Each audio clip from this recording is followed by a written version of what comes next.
to Nealon Green. Third down gamble. Remember, they fumbled almost on this position on the field in the first quarter when Nora dropped the ball. It's a quarterback sneak, and it looks like Green will have it. Well, when you have less than a yard to go, you have to get behind those big boys, Groenewegen, Cunningham, and Brinson, and just let them drive enough to allow you to pick up that half yard you need to keep the drive alive. Fourth third down gamble by the Eskimos today. Two have been disastrous, two have been good. Well, he should never be stopped. I mean, that's not even a yard. I mean, that's not even fair. You hate to say it should be automatic, because a lot of times you say that it doesn't happen, but it really should be. First down, Eskimos. Threatening now for the first time since the opening quarter of this game. Nealon Green with lots of time downfield. He had a man open. McCorvey was wide open. The ball was overthrown, and it looked like McCorvey either stopped running or his strides got too big. Well, I tell you what, it just didn't look like they're on the same page right now, and you see Nealon Green slapping his hands. Does a great job. Kes McCorvey, look at that, just can't catch up to the football. And this has been the story of the Edmonton Alouettes. After their first drive, they've really struggled to make the connection between quarterback and receiver. And you can see Nealon Green really upset because McCorvey was open and the ball was on the money. He stopped running. Second down and 10. Green pumps once, looks to his right now, going deep for McCorvey down the sideline, and it's overthrown and incomplete. Well, again, he gets one-on-one coverage. We're going to get Davis Sanchez. This gets behind Barron Miles. This is what they're looking. They're trying to go deep. They're trying to get some points early right now. But as you say, Nealon Green, again, not finding the receiver. A little overthrown in that time. Well, Chris, they're going to go for it here. Third and 10. The fifth third down gamble of the game for the Eskimos. With 7:42 and ticking left to go in the third quarter. They're cranking up the crowd noise on the speakers again. As Nealon Green takes the ball in the shotgun. Green, third and 10, across the middle. It's incomplete.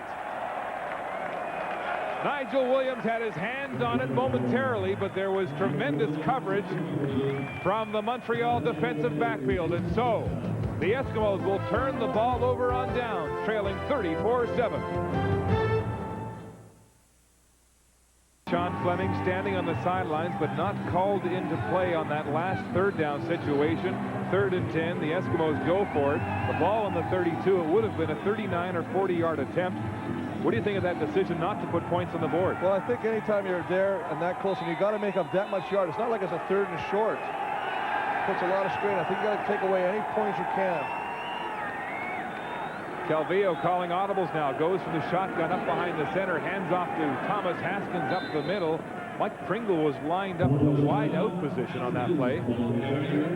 The short gain as Grant Carter makes the tackle. It'll be second and about 6 yards. Well, it's just another example of the luxury that Montreal has, having the two backs that they have, the talented backs, Mike Pringle, of course, Thomas Haskins. Two very different styles of running. One more of a power back, one more of a slasher, Thomas Haskins, but they can interchange them both at the receiver slot back position and at the running back position. Again, an audible from Calvillo.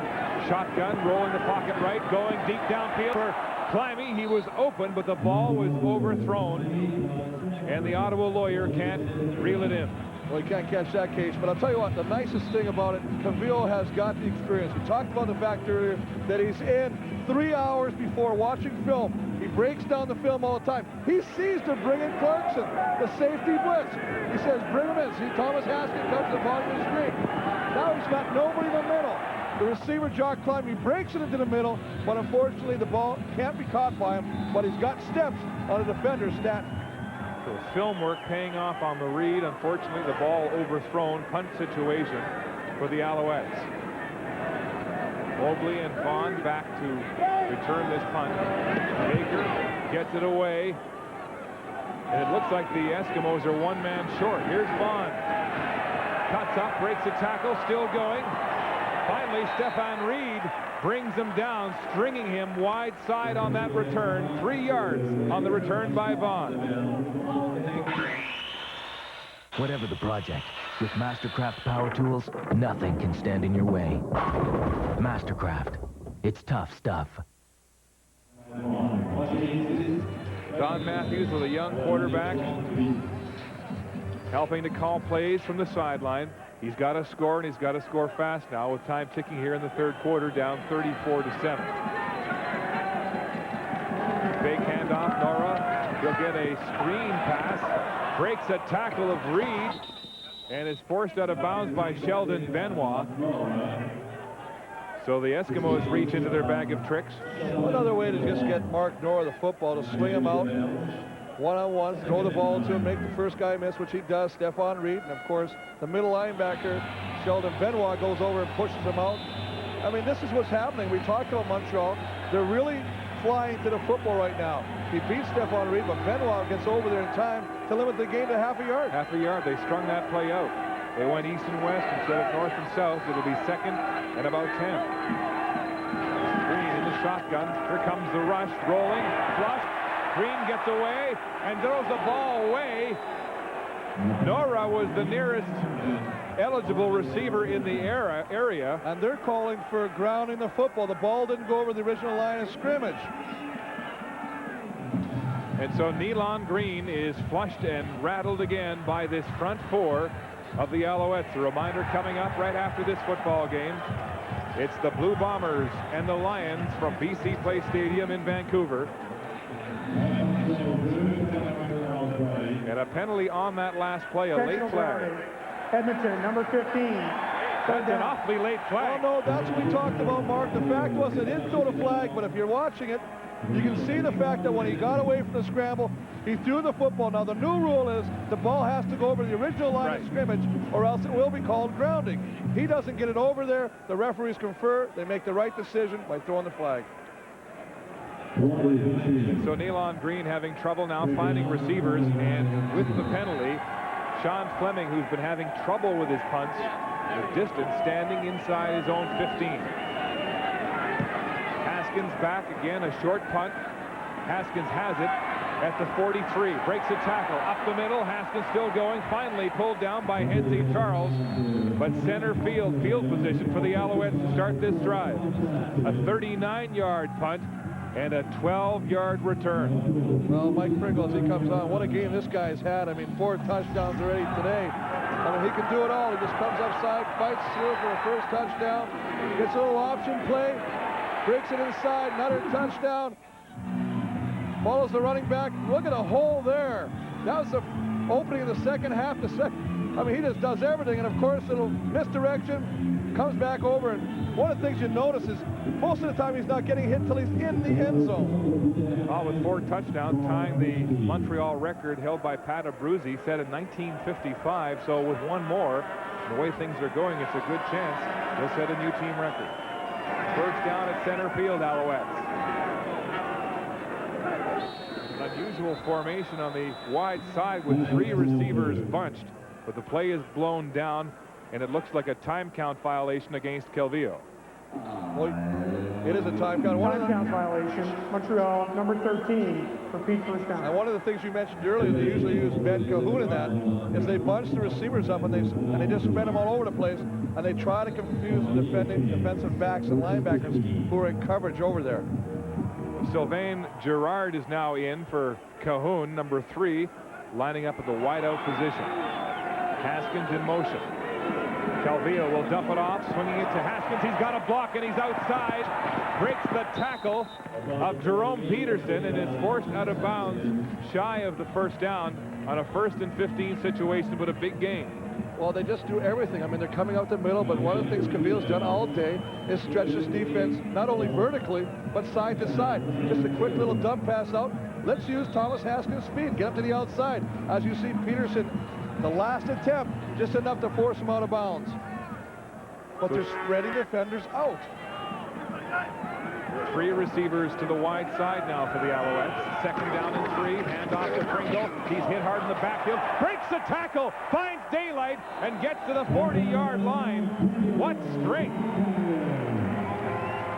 Stallings had his meat hooks on him, but couldn't bring him down. Well, Stallings, the 5th-year NFL veteran, getting a first taste of Michael Pringle's leg strength as he wraps him up in the backfield, but he just keeps coming and fighting through and picks up another first down. You can see Mike Pringle 4 touchdowns, tying Pat Abruzzi's record, 1955 with 4. And again, look who owns the next 2. Mike Pringle and Mike Pringle. Calvillo sacked. Terry Ray blitzing from his linebacker position, gets through and knocks Calvillo down. One of the first times today that they brought the blitz and were successful. Most of the times they've run that, Montreal's done a great job of picking it up and actually burning them for it. This time Terry Ray comes through, sacks Calvillo. Ray, one of the fastest linebackers in the CFL, had a bruised thigh last week, worked through it in practice, and has been pursuing with tremendous speed here today. So it's 2nd down and long. 6 receiver set for the Alouettes. 4 wide side right. Calvillo moving the pocket right. And his pass is short on the blitz. He was hurried, and it's a punting situation. Well, they're bringing everybody. Again, Franz Clarkson coming in. The safety. Got a safety blitz. They bring backside. Calvillo was down for he was down for a bit there, and he's limping. But they're bringing everybody. You can see there's Carter coming right now at 93. Oh, Williams. Just crunches him. Ben Williams sends him hard to the ground, and as you say, Calvillo getting up a little gingerly. Helped up by a teammate, and he's still not quite yet at the sideline, slowly making his way. And Stanley Jackson, the backup, is warming up on the Montreal sideline with a 34-7 lead. They may play this one conservatively if, in fact, you know what? there's an injury. Every team will look at the Danny McManus story now, the situation that happened to him, even though it was early in the game, and wonder. And we have a good lead. We can allow the luxury of putting Stanley in there. Baker with a big punt, putting Vaughn to his own 2-yard line, and he doesn't get much more. He's surrounded by a host of Alouette tacklers for an 8-yard return.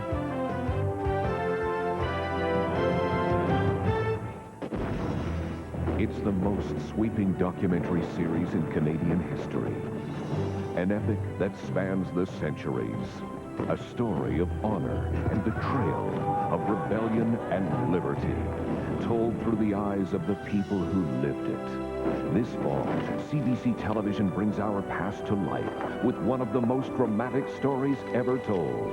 Our own. Canada, as you've never seen it before. Green scrambling now for his life and forced out of bounds for a short gain on the play, if any, very close to the line of scrimmage.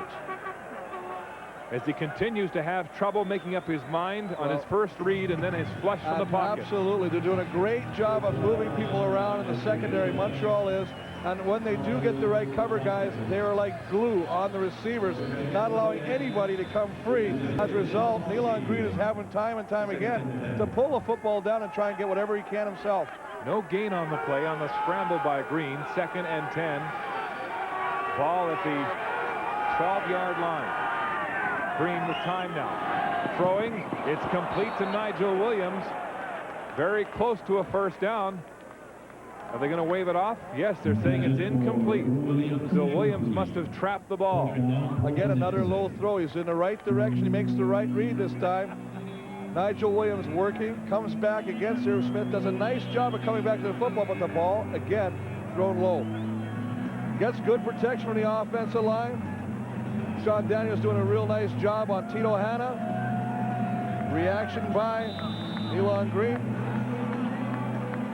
Well, Nigel Williams was wide open. The ball was underthrown. He had his back to us. Appeared to have gone down to make the catch, but the official ruling that the ball contacted the surface of the turf. And so Fleming now punting from his goal line. Just gets it away. Just beat the block of Heppel. And out it goes out of bounds as Haskins lets it go at the 53-yard line. Mastercraft tools can make even the biggest weekend project seem like a ride in the park. Mastercraft. It's tough stuff. Anthony Calvillo will stay in the game. The injury apparently not enough to keep him out, although Stanley Jackson was warming up on the bench. He's had a terrific game running this offense. I think they might just let him go one more series. Give Stanley Jackson a little bit more time to warm up. You see him putting the coat back on and then bring him in. Maybe he'll play the fourth quarter. Again, terrific field position for this first down situation. Alouettes across center field at the Edmonton 53-yard line. Here's the option. Calvillo running with the ball this time, and he squirts through for a good gain on the play. This might make Charlie Taft say, you know what, Anthony, you know what, we want to keep you in the game as long as we can, but we don't know if we really want you running the option play and keeping it. We'd really like our quarterbacks not to take any hits. And what does he go out and do? He runs the option play, keeps the ball himself, and takes some hits. Gain is 6. It's 2nd and 4. And they love this in Montreal. They have a huge playbook for second and short situations. They can really dig in. There's another audible as he goes back in the shotgun. Calvillo rushed, and he's sacked. Stallings has the sack for Edmonton as Calvillo couldn't get the ball away quickly. Well, they weren't fooling anybody. Grant Carter, number 47, coming on a blitz right there. Nice job of Brown Robert Brown getting in there, but as you say, Ramondo Stallings with his first sack all over Anthony Calvillo before he could even sit up to throw that football. Carter, who took a huge shot in the side of the head from Pringle earlier in the game that left a welt on his jaw, his back, and a force on that play. Forcing the Alouettes to punt. Senior Mobley and Terry Vaughn back to receive. Donnie Ashley, injuring himself in the preseason warm-up 1 week ago, is not in the lineup. And one of the things we've seen by the Montreal offense is a tendency in the last couple of series to throw the football. He shanked it. Baker shanked it. It's bouncing back, and it's picked up. There are flags on the play. Provo has the ball, but the Alouettes were within the 5-yard restraining zone. That punt only traveled 19 yards before Dwayne Provo got on it quickly. And after the no yards penalty, Edmonton will start very good No field yards. position. Montreal, number 18, first down. The ball is now being placed at the 44-yard line, so basically about 9 yards difference from the line of scrimmage. It's a tremendous field position for the Eskimos. And that would have been the last play of the third quarter, but because of the penalty, you can't end the quarter on a penalty. They'll play this before they change ends. Not much wind a factor here today at all. The Eskimos will be going into the wind slightly in the fourth. Play action. Read nicely. Good pass by Nealon Green to McCorvey as he was surrounded on the play by Tito Hanna. It's complete. It'll be 2nd and 4, and we'll change ends with 1 quarter left to go. The Eskimos are down deep, trailing the hometown Alouettes 34-7.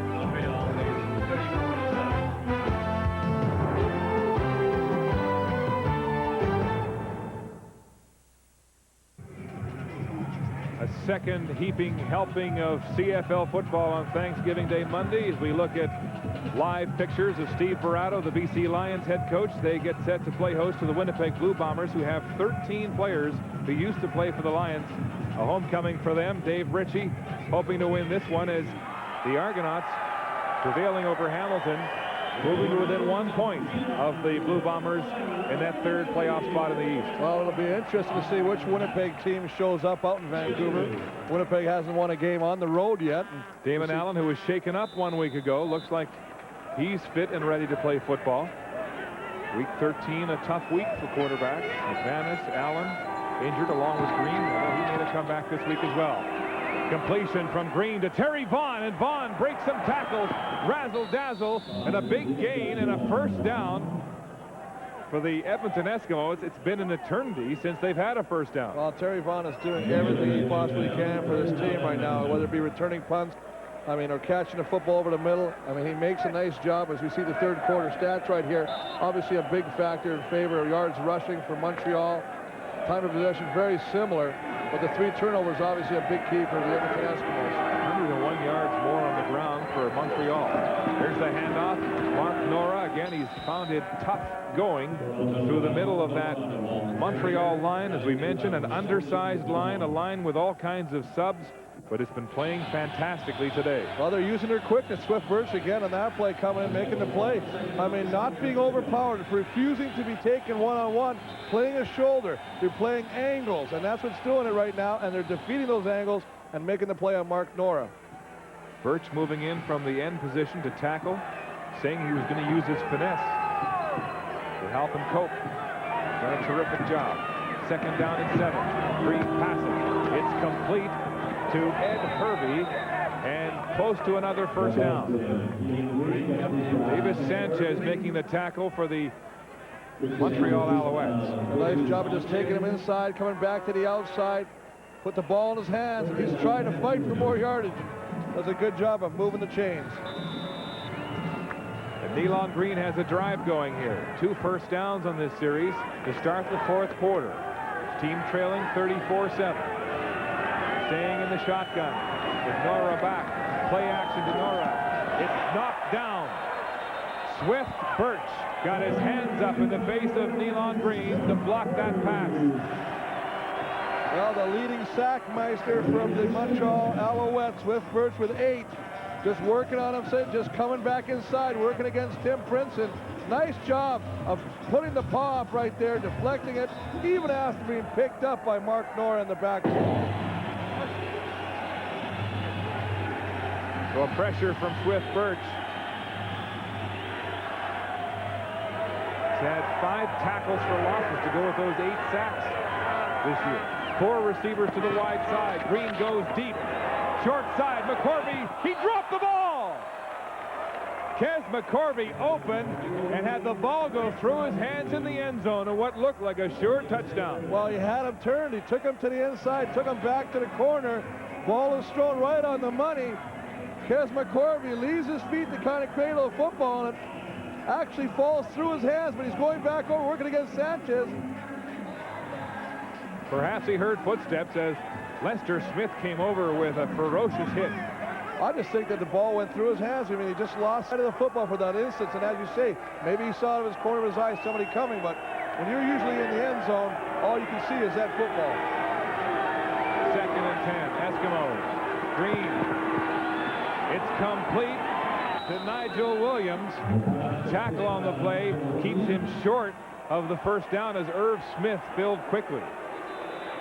Well, that's been the big matchup with Nigel Williams working against Irv Smith.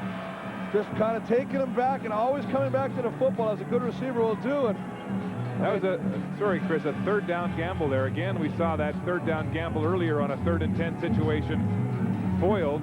This is very close for the Eskimos, and they'll bring the sticks in for a measurement. It's short. Well, this is the thing that's really upsetting. I mean, every time they get a chance and they go for 3rd, they come up just a little short.